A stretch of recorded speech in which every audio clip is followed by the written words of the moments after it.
వెళ్ళారా మా YouTube channel. నా పేరు రాజు. కర్నూలు బస్సు ప్రమాదంలో 19 మంది చనిపోవడం కూడా మనం చూసాం. ఈ 19 మంది చనిపోవడానికి హైవే రోడ్డు పక్కన ఉన్న బెల్ట్ షాప్ అనేది మనకు అందరికీ తెలుస్తుంది. ఎందుకంటే ఎక్కడ చూసినా దారి పొరుగుడున బెల్ట్ షాపులు పెట్టడం, ఎప్పుడంటే అప్పుడు మద్యం దొరకడం కూడా ఈ ప్రమాదాలకు చాలా తెలుస్తుంది. ఈ మద్యం తాగి బైక్ నడుపుకుంటూ యాక్సిడెంట్ అయ్యి బైక్ డ్రైవర్ చనిపోవడం, ఆ బైకును రోడ్డు మధ్యలోనే వదిలేసి వెళ్ళిపోవడం, తర్వాత వెనుక పక్క ఉండే ఆయన తీవ్ర గాయాలతో బయటపడడం కూడా మనకు తెలుసు. ఇది చూసుకుంటే దీనికి ఏమి కారణం అంటే రాత్రుల్లో 2 గంటలకైనా ఈ మద్యం దొరకడం, తాగడం అనేది కూడా మనకు తెలుస్తుంది. ఇది ఈ బెల్ట్ షాపు చూసుకుంటే 24/7 రోడ్డు పక్కనే మద్యం ఉండేది అనేది కూడా మనకు తెలుస్తుంది. ఎందుకంటే ఇది లక్ష్మీపురంలో ఉన్నది ఈ మద్యం దుకాణం. ఇది కొంచెం వెలుగులోకి రావడంలోనే బెల్ట్ షాపు మూసేశారు, ఓపెన్ చేయట్లేదు. కానీ అక్కడ ఎప్పుడూ మందు అమ్ముతూ ఉంటారని, ఇది రోడ్డు పక్కనే ఉండడం వల్ల కూడా ప్రతి ఒక్కరు అక్కడ తాగుతారనేది కూడా మనకు తెలుస్తుంది. ఈ బెల్ట్ షాపులు ఉండడం వల్ల తాగి 19 మంది ప్రాణాలు కూడా పోగొట్టుకున్నారు. దీనికి కూటమి ప్రభుత్వం చాలా చెడ్డ పేరు కూడా నత్తినేసుకుంది. ఎందుకంటే రాష్ట్రంలో ఎక్కడ చూసినా బెల్ట్ షాపులు ఉండడం, ఊరా మద్యం షాపులు ఉండడం కూడా ప్రజల్లో వ్యతిరేకతను మూటగట్టుకుంటుంది. చంద్రబాబు నాయుడు గారు ఇట్లాంటి చిన్న విషయాలను కూడా వదిలేస్తూ ఇది ఏమవుతుందిలే అని అనుకుంటున్నారు. కానీ ఇది ప్రజల్లో వ్యతిరేకతకు దారితీస్తుంది. ఎందుకంటే ఎక్కడ చూసినా దారి పొడుగున, రోడ్డు పొడుగున ఎక్కడ చూసినా మద్యం అమ్ముతూ ఉంటే ప్రజల్లో వ్యతిరేకత రాదా? ఏదో ప్రభుత్వం ఇచ్చిన లైసెన్స్ ఇచ్చిన మద్యం షాపుల్లో మద్యం అమ్మితే అదొక లెక్క ఉంటుంది. కానీ ఊరా ఎక్కడ చూసినా మద్యం షాపుల్లో మద్యం అమ్మితే ఎలా ఉంటుంది? ఏపీలో కూటమి ప్రభుత్వం వచ్చిన తర్వాత ఈ మద్యం దుకాణాలు పెరిగినాయి. దీని మీద మనం చూసుకుంటే ఈ బస్సు 19 మంది కూడా చనిపోవడం జరిగిందండి. దీని మనం పరిస్థితి ఒకసారి మనం చూసుకుంటే ఏమనంటే పాపం అక్కడ చనిపోయిన వాళ్ళలో చూసుకుంటే ఈ DNA పరీక్ష చేశారండి.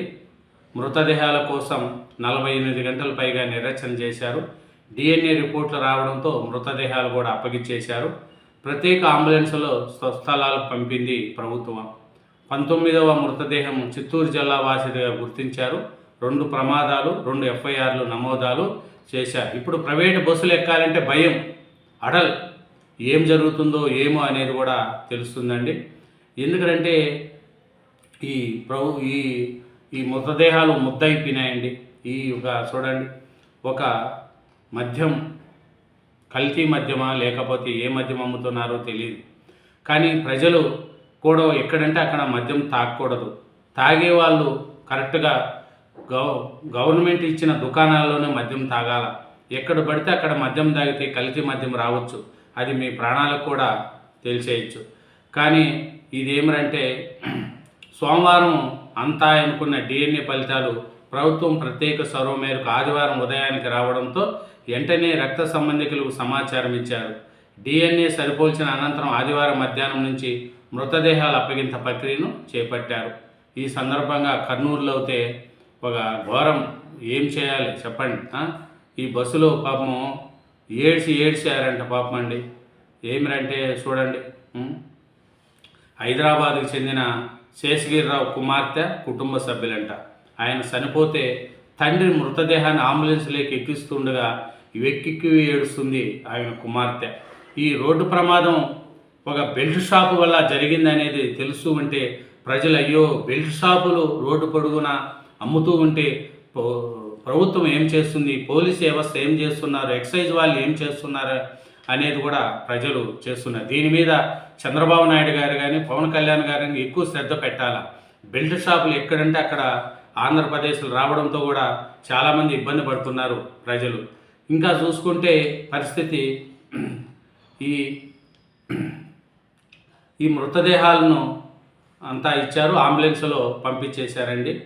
ఏమిటంటే ఓరోడు చూస్తున్నా ప్రభుత్వ సర్వజన వైద్యశాల మార్చి పరిసరాల్లో విషాద ఛాయలు అమ్ములుకున్నాయి. అన్నా నాన్న మృతదేహం తీసుకొని మేము బయలుదేరామంటూ ఒకరు, ఇప్పుడే అమ్మ చెల్లి బాడీలను ఇచ్చారు, బయలుదేరి వస్తున్నాం, అంత్యక్రియలకు సిద్ధం చేయండి అంటూ మరొకరు ఫోన్లలో తన వాళ్ళకు సమాచారం ఇచ్చుకున్నారు. ప్రభుత్వం సమకూర్చిన ప్రత్యేక అంబులెన్స్లో మృతదేహాలను తీసుకొని కుటుంబీకులు రక్త సంబంధికులు స్వస్థలాలకు బయలుదేరినారు. చూడండి, చనిపోతే ఆ పిల్లలను తీసుకొని తండ్రి చనిపోయినోళ్ళు, బిడ్డలు చనిపోయినోళ్ళు ఏడుచుకుంటూ ఆ మృతదేహాలను తీసుకెళ్తున్నారు. ఒక మద్యం దుకాణం, రోడ్డు పక్క నుండి మద్యం దుకాణం, బెల్ట్ షాపుల వల్ల మద్యం తాగి 19 మంది ప్రాణాలను ఉసురు తీసుకున్నది. ఇది ప్రభుత్వం యొక్క ఉసురు. ఈ 19 మందిని చంపిందంటే దీనికి కారణం కూటమి ప్రభుత్వం. ఇట్లా కూటమి ప్రభుత్వము దీనికి సమాధానం చెప్పాలా. ఆ బెల్ట్ షాప్ అమ్ముతూ ఉంటే అక్కడ ఉండే పోలీసులు ఏం చేస్తున్నారు, పోలీసు వ్యవస్థ ఏముంది, అక్కడ ఉండే ఎక్సైజ్ అధికారులు ఏం చేస్తున్నారు అనేది కూడా ప్రభుత్వము వాళ్ళ మీద సీరియస్ యాక్షన్ తీసుకోవాలని కూడా ప్రజలను కోరుకుంటున్నారు. ఇంకా కొంతమంది అయితే ఈ కర్నూలు జిల్లాలో జరిగిన బస్ ప్రమాదంలో 19 మంది అగ్నికి తాగుతున్న విషయం మనకు చాలా విచారమైన బాధ. ఏమనంటే మృతుల్లో ఆంధ్రప్రదేశ్లో నెల్లూరు, అంబేద్కర్ కోనసీమ, బాపట్ల, చిత్తూరు జిల్లాలకు చెందిన 6, తెలంగాణకు 6, కర్ణాటక చెందిన 2, తమిళనాడుకు చెందిన 2, ఒడిశా, బీహార్ రాష్ట్రాలకు చెందిన ఒక్కొక్కరు చొప్పున ఉన్నారు. పూర్తిగా కాలిపోయి మాంసముద్దగా మారడంతో ఏ మృతదేహం ఎవరిదో గుర్తుపట్టలేనట్లు తయారైనాయి. దీంతో డిఎన్ఏ పరీక్షల అనంతరం మృతదేహాలను అప్పగించాలని అధికారులు నిర్ణయించారు. డిఎన్ఏ పరీక్షల ఫలితాలు ఆదివారం ఉదయం 8 గంటలకు కర్నూలు ఎస్సీ విక్రాంత్ పటేల్కు చేరాయి. కర్నూలు ప్రభుత్వం సర్వజన వైద్యశాల ఫారెన్సిక్స్ విభాగం ప్రొఫెసర్ డాక్టర్ బ్రహ్మాజీ మాస్టర్ ఆధ్వర్యంలో డిఎన్ఏ సరిపోల్చి మృతదేహాలను బంధువులకు అప్పగించారు. ఈ ప్రక్రియ ఆదివారం మధ్యాహ్నం 1:45 నుంచి రాత్రి 8:30 గంటల వరకు సాగింది. చూడండి ఈ మృతదేహం. ఇంకా చూస్తే నెల్లూరు జిల్లా చాలామంది చనిపోవడం కూడా జరిగింది. గొల్ల రమేష్, ఆయన భార్య అనుష, కూతురుకు కుమారుడు మాన్యత, శశాంకులదే మృతదేహాలు బంధువులు అప్పగించారు. ఇంకా బస్సు 19 అగ్నితో ఆయుధులైన సంగతి తెలిసిందే. ట్రావెల్ బస్సు రిజర్వేషన్ ప్రకారం 18 మంది మృతదేహాలను గుర్తించి వారి బంధువులకు సమాచారం ఇచ్చారు. ఒకరినైనా ఇవ్వమని మొక్కుతా, దేవుడా ఎక్కడున్నావు చెప్పవయ్యా, నా బంగారు తమ్ముని, నా కూతురు, మనవడు, మనవరాల్ని బతికించమని ఏడుకుంటా, ఒకరినైనా ఇవ్వమని అడుగుతా అని బస్సు ప్రమాద మృతుల్లో అనూస తల్లి ధనమ్మ ఉదయగిరి ఎమ్మెల్యే కాకర్ల సురేష్ ఎదుట విలపించారు.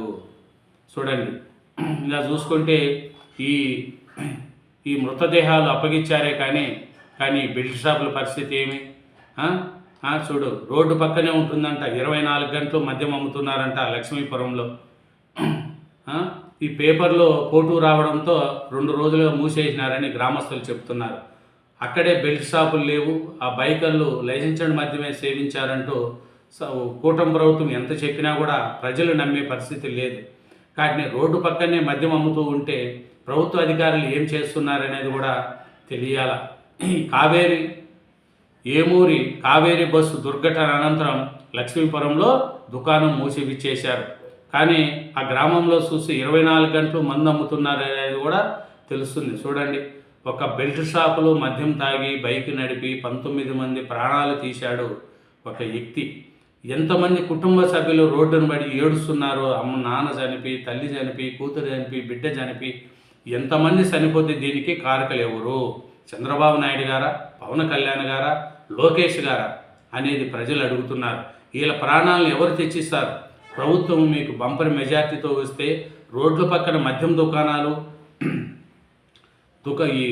అమ్ముతూ ఉంటే ఏం చేస్తున్నారు? 24 గంటలు మద్యం అమ్ముతూ ఉంటే, బెల్ట్ షాపులు పెట్టి అమ్ముతూ ఉంటే ఎవరు చేస్తున్నారు? ఈ ప్రాణాలకు ఎవరు ప్రాణికులు? చంద్రబాబు నాయుడు గారా, లోకేష్ గారా, పవన్ కళ్యాణ్ గారా? ఆలోచించండి.